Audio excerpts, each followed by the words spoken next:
Yes, mbaniza kade kano mwasize mutya mwasibi mutyangana kusaba subscribe ngate nyigene kale bagita Faridah TV abali Bahrain batumideko abasinza mu gwanga ilya Oman mwe bali nnyo kubanga mu following comment section we ya obaka mutira mu comment section ate osikalenga oji following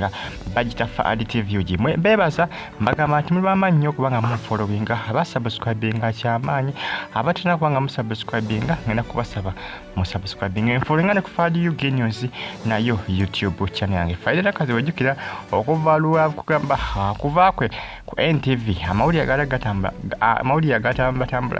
ngalaga nti munange agina mu gwanga lya Canada tetumanyi obagenda kumala ebbanga obaja agenda okubeera ddala obagenda just ku vacation ninga gatamba ngalaga nti munange agenda Canada agenda ne maama we bagenda bonna ne family ye ekitanazuuka nti oba wakudda ninga atagatamba galaga ayudo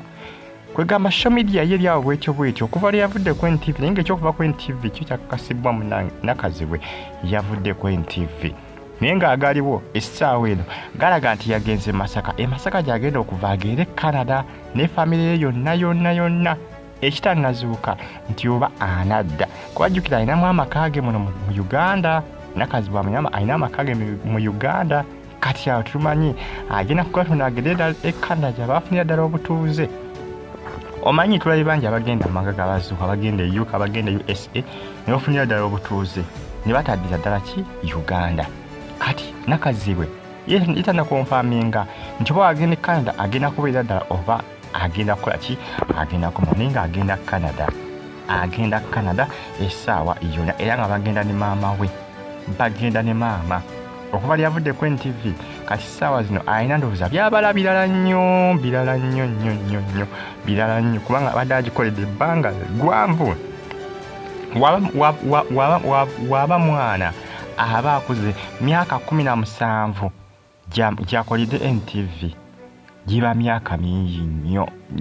nga bw'okiwulira mwabale nnyo okubanga mu followinga n'okubanga mu subscribinga ne munyigane kale mulanga ebitambula abiraga nti agenda kukola ki agenda Canada Bolekeera Canada era essaawa namunaye waabula nga tukyamulabako manya nti yagenze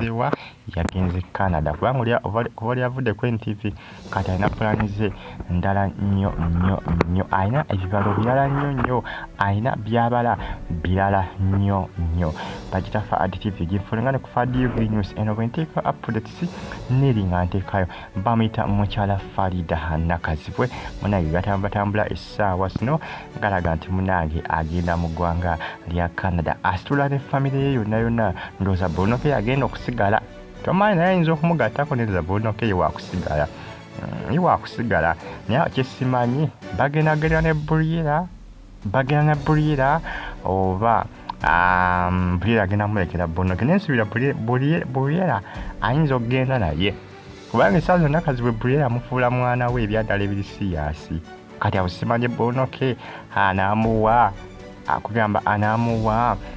lukusa oba chansi ogenda ne Bolekeera kubanga Bolekeera ono gwamanyidde nga maama we kati Boona kisubira nti ayinza okukola ki okusobola okwasaganya Bolekeera ekisooka abeera mirimu abeera simanyanga mu zisawuna ze kati awo simanyi